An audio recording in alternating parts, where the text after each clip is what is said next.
This is Gujarat, the western state of peninsular India. It is a relatively small state, but has a wide range of climatic variability and a long and varied coastline. The mean annual rainfall in the state varies from about 300 millimeters in Kutch to about 2,000 millimeters in Dangs. As a result, the state is host to diverse natural habitats ranging from desert ecosystems in the run of Kutch to the evergreen forests in Dangs. Gujarat is the second most industrialized state in the country. Agriculture has also grown fast with the spread of irrigation. This rapid economic development has, however, come at a price in the form of environmental problems. Gujarat is one of the most polluted states in the country. This is why Gujarat has been the area of special focus under the World Bank-assisted Environment Management Capacity Building Project, initiated by the Ministry of Environment and Forests of the Government of India. The state was selected to pilot for the first time the two crucial components of the project. These components are 1. Preparing a comprehensive State Environment Action Programme, SEEP, with active involvement of all stakeholders, and 2. Establishing NGO Environment Action Fund, NEEF, to support the innovative initiatives of the NGOs and CBOs as part of the overall strategy of decentralizing environment management. Within Gujarat, there are two issues that has been taken up by the Gujarat Ecology Commission. One is the preparation of the State Environmental Action Program, the first ever exercise to understand and analyze the environmental problems facing the state and to come out with innovative solutions for the same. And the second is to work on the NGOs and the capacity building. There is an unique interlinkage between these two programs, and for this matter, the Gujarat Ecology Commission has been identified as being uniquely placed to deal with these issues. Gujarat is the only state in the country that has established an independent commission like Gujarat Ecology Commission, GEC, to exclusively focus on the problems of ecological degradation in the state. Over the 10 years of its existence, GEC has acquired an independent stature and non-partisan image and deservingly gained respect in the state. Thus, it was particularly well suited to implement these programs of SEEP and NEEF. This NGO Environment Action Fund is a dedicated fund of $1 million, which is used as a pilot program for the state to enhance the capacity of grassroots NGOs. People who have been working with the communities, people who have been working at the basics levels, people who are not in a position to communicate in the English language, people who are not conversant with the modus operandi of funding agencies, they are not able to report and analyze. These are the people who are actually working for the people, and therefore the program which is targeted towards the capacity building of these small grassroots level NGOs has to be different. Another highlight of NEEF has been its procedural simplicity. We have almost a single window approach for approving the projects and management of these projects, with minimum number procedural hierarchies. We have made the system right from the beginning of developing the project proposals, then monitoring, evaluation, reporting, financial management. All these processes have been made as simple as possible to make them user friendly. In spite of the simplicity, I must tell the system has been very transparent, effective, with more accountability built into the system. Here we shall concentrate on NEEF only and try to obtain a broad overview of the types of projects that have been supported under this program. In what follows, we shall take a closer look at a few of these projects. Let's begin our journey from Dwarka, the famous holy town of temples. It is from here that Professor D.S. Kher and his colleagues of Gramya Vikas Trust, GVT, are trying to address various environmental issues of Okamandal. Located at the northern tip of the Saurashtra Peninsula, Okamandal is surrounded by seawater on all sides, except for a narrow strip in the south, which provides the only link with the rest of the state. This is the area of coastal villages of Varvada and Shivrajpur. The Arabian Sea is just about 1 kilometer on the west from here. All these lands up to the coast, which are barren now, were once lush green, with orchards of coconut, chiku and badam. The abandoned houses and wells with electricity poles are the only signs left from the past glory, as more and more water was extracted from the wells to irrigate the orchards. The freshwater levels in the wells started going down. This resulted in intrusion of seawater in the wells, turning them saline. This is how the idea of this project underneath was born. GVT and the local farmers have created this nearly 2-kilometer long channel under this project to harvest more rainwater. 12 farmers voluntarily gave up part of their land for this purpose. Care સાહેબે કીધું કે તમારે જમીન 30 ફૂટ આપવી પડશે એટલે અમારા ખેડૂતો એમ કીધું કે 30 ફૂટ નહીં સાહેબ અમે 50 ફૂટ જમીન આપવા તૈયાર છીએ. They also contributed 20% of the cost in the form of labor. The results of this work are not seen.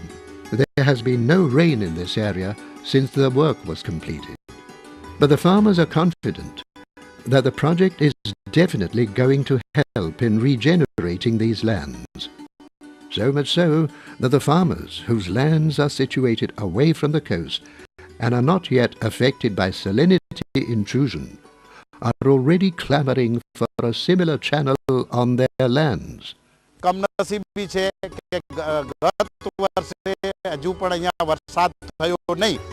જો ગત વર્ષે વરસાદ થયો તો આ વર્ષે જ એનું રિઝલ્ટ માણી શક્યા હોત, જોઈ શક્યા હોત.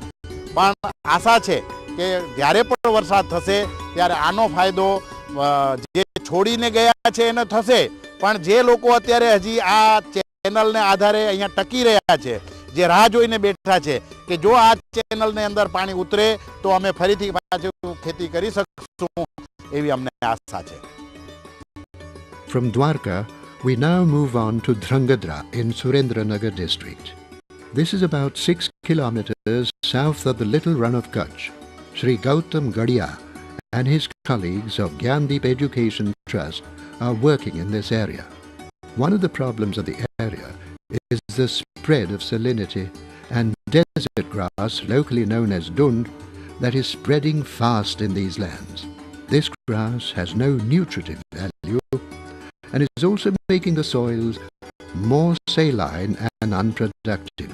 The project here was to remove this desert grass from 5 acres of village common land and raising other plants like utmoral and piluri.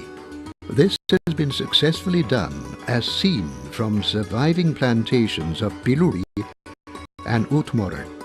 The seeds of these plants have commercial value and shall provide an important source of income to local communities, apart from increasing the land productivity. But more importantly, the project has given another benefit of providing shelter to the wild animals like the wild ass, nilgai and chinkara.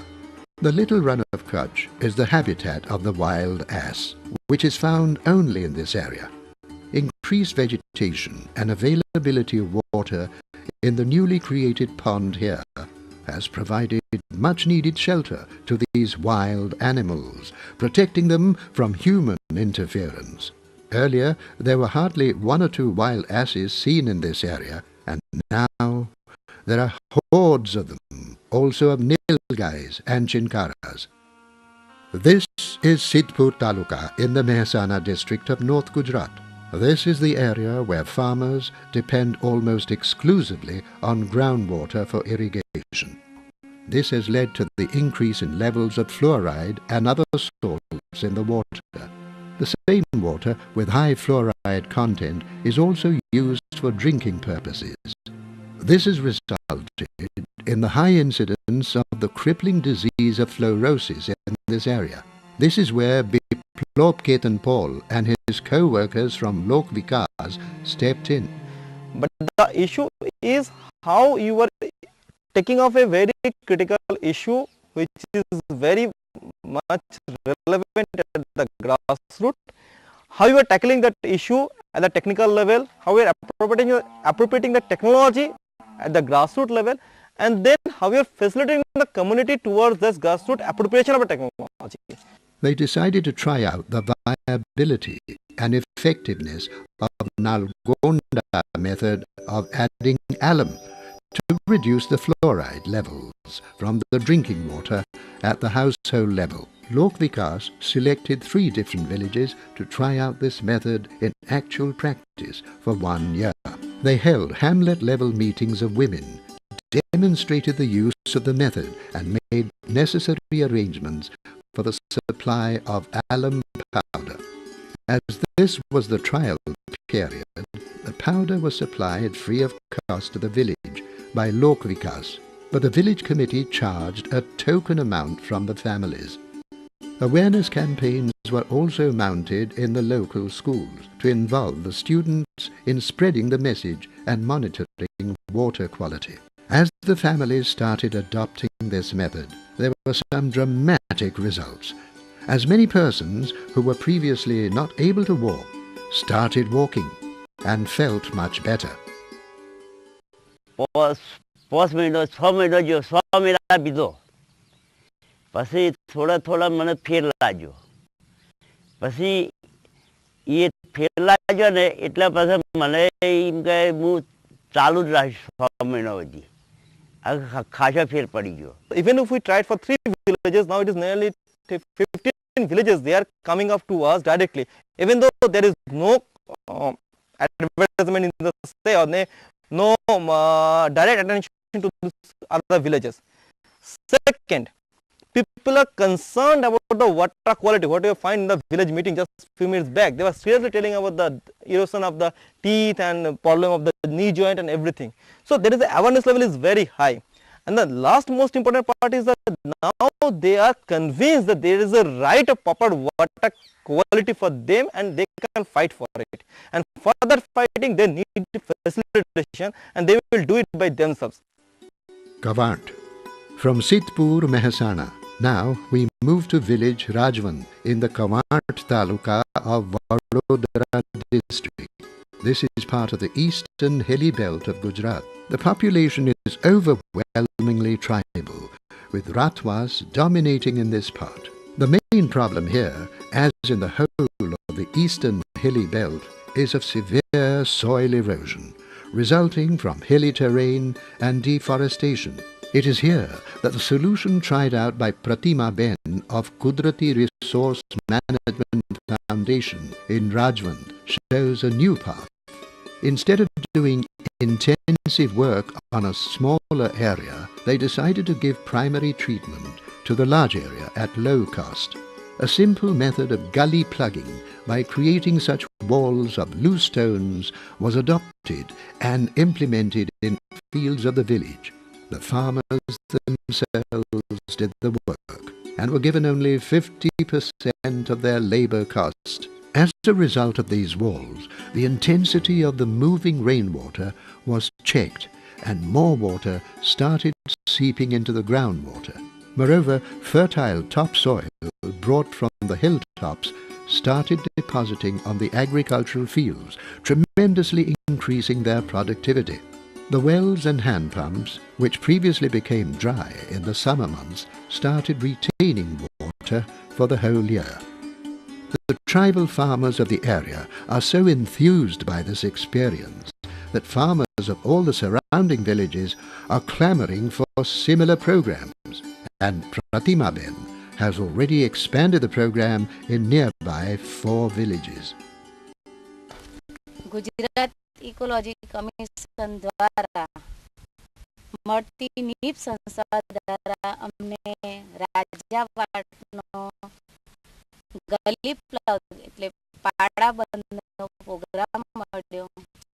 ત્યાં અમે રાજાવાટના મારું કામ કર્યું અને ગામ લોકોનો સાથ અને સહકારથી એ કામ અમારું ઘણું જ સરસ રીતે પૂર્ણ થયું છે. ત્યાર પછી અમે બીજો પ્રોજેક્ટ મૂક્યો પલાસ કુવા છોડવાની અને મોટી કળેનો.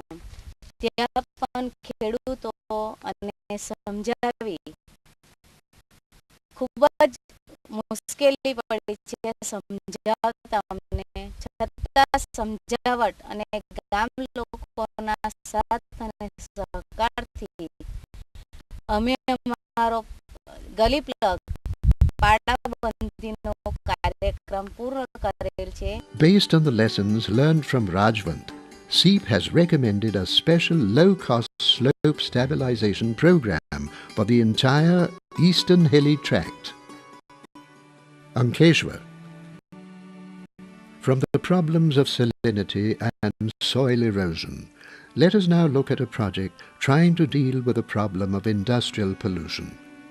Unlike with the issues of salinity and soil erosion, the NGOs and the local communities on their own cannot take actions to reduce industrial pollution.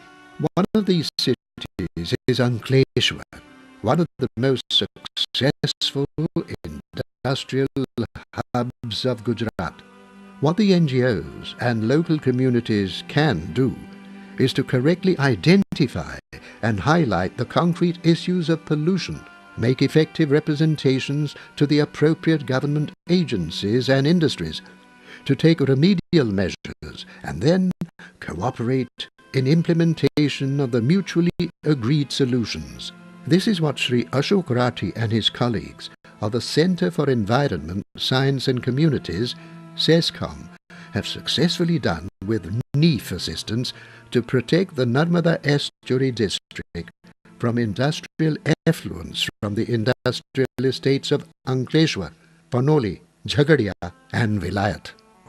Gujarat ecology commission તરફથી જે નીફ પ્રોજેક્ટની અમને સહાય ઉપલબ્ધ થઈ તો અમે વધુ ને વધુ સક્રિય રીતે ગામડામાં જઈને કામ કરી શક્યા. Untreated or partially treated effluents from these industrial estates are daily released in the river Amlakhari, a tributary of the Narmada River, and eventually they accumulate on the ecologically fragile Narmada estuary. On the way, the effluents also often spread in the nearby agricultural fields and also percolate downward, polluting the groundwater sources. The approach of CESCOM in dealing with this problem has been to scientifically study all the issues involved, making the local communities aware of these issues through workshops and meetings, train them in making proper representations to the appropriate pollution control authorities, highlight the issues in the media, and also to file public interest litigation in the High Court. As a result, the Honourable High Court of Gujarat passed a stay order preventing the setting up of new industries and the expansion of the existing industries in these estates, till alternative plans of treating and disposing of industrial effluents are developed and implemented. Effective representation of the issues by SESCOM ensure that this stay order is still effective for more than 2 years. મુખ્યત્વે પર્યાવરણ સાથે સંકળાયેલું રાજકારણ, પર્યાવરણની સાથે સંકળાયેલી લોક જાગૃતિ, પર્યાવરણની સાથે સંકળાયેલું લોકોને વિજ્ઞાનનું જ્ઞાન આપવું, એમને સ્ટ્રેટેજી કહેવી અને ઇસ્યુ શું છે તે એમને સમજાવવું. એ રીતે અમે અમારી શિબિરો યોજતા. શિબિરો વખતો વખત રાતના થતી, પણ એ શિબિરો અમે યોજતા ગયા. ઘણા ગામોમાં અમે રેલીઓ કરેલી અને એ રીતે લોક જાગૃતિ લાવતા ગયા. નર્મદા નદીના પ્રદૂષણ નિવારણના જે કામ હતા, વિલાયત ઔદ્યોગિક વસાહતમાંથી જે પ્રદૂષણ નર્મદા નદીમાં ઠલવાવાનું હતું તે રોકવામાં સફળ થયા. અને હાલમાં જ જીઆઈડીસી કે જેણે આ વસાહત બનાવેલી છે તેનો નિકાલ સમુદ્રમાં જ્યાં આગળ નીરી અને એનઆઈઓ જેવી સંસ્થાએ સૂચવેલ છે તે જગ્યાએ પાઇપલાઇન દ્વારા નિકાલ કરવાનું 176 કરોડના ખર્ચે આયોજન કર્યું અને એ પાઇપલાઇનની કામગીરી હાલ પૂર્ણતા થવાના આરે છે. બીજી તરફ અંકલેશ્વર, પાનોલી અને ઝઘડિયાનું ગંદુ પાણી એ આમલાખાડી નામની ઉપનદી દ્વારા નર્મદામાં ઠલવાતું અને એનો બી ખૂબ વિરોધ થયો. અને એ ત્યાં આગળ વધુ કારખાના એમાં પાણી ન નાખે એ માટે એ બધા કારખાનાઓને હાઈકોર્ટના મદદથી કેસ પણ સ્ટે આપેલો જજે અને તે લગભગ 2 વર્ષ કે 2.5 વર્ષ સ્ટે જાળવી રાખ્યો અને તે પછી પાઇપલાઇન કરવાનું અને એના માટે દરિયાના ઊંડા બિંદુ જે નીરીએ સૂચવેલો હોય ત્યાં એનો નિકાલ કરવો, એ રીતનું આયોજન થયું. As a result of this sustained work, the local industries, Gujarat Industrial Development Corporation and the Gujarat Pollution Control Board have come together and developed an alternative plan for the disposal of treated effluents in the deep sea through pipelines. A joint sector company, Bharuch Eco Aqua Infrastructure Limited, has already been formed for the purpose, and the work of acquiring land for establishment of treatment plant is already completed. The three main components of this project are final effluent treatment plant, 44 kilometer onshore pipeline and 10 kilometer offshore pipeline. Total project cost estimated is rupees 120 crores. Vadodara. A project for promoting safe disposal of hazardous biomedical wastes from hospitals by Baroda Management Association was also supported by NEEF. At the time of the project, the biomedical waste management rules had not yet become effective. During the first phase of the project, Dr. Kavant and his team from BMA worked with 4 hospitals to study their existing waste disposal methods and formulating and putting in place new systems for its safe disposal. This included segregation of different types of wastes at the source, with different colour schemes for bins. The medical and paramedical staff were trained, and a training manual was also prepared. More training programs were held in the second phase, covering other hospitals. Now the new waste disposal rules for hospitals have become effective, and BMA is actively working with other agencies for creating a common waste disposal facility in Vadodara.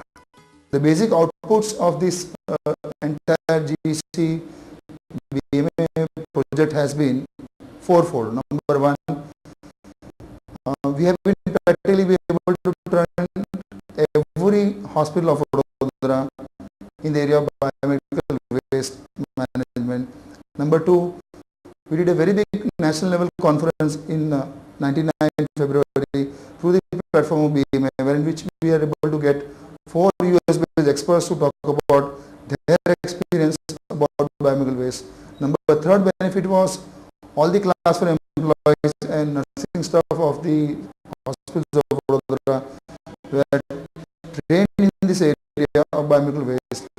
The fourth important output, which is the most glorifying part, that based on the awareness and the sensitization we created, a common biomedical waste facility is coming in the city of Vadodara through the platform of the local medical community.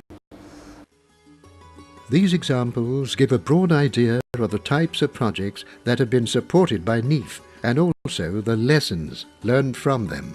Apart from these, NEEF has also supported projects addressing the issues of joint forest management, solid waste management, and in a few cases, some specific studies like monitoring of ambient air and groundwater quality in Ahmedabad. Although this was set out as a pilot program, we envisage that this program is going to be sustained and spread out, more diversified and built upon in the coming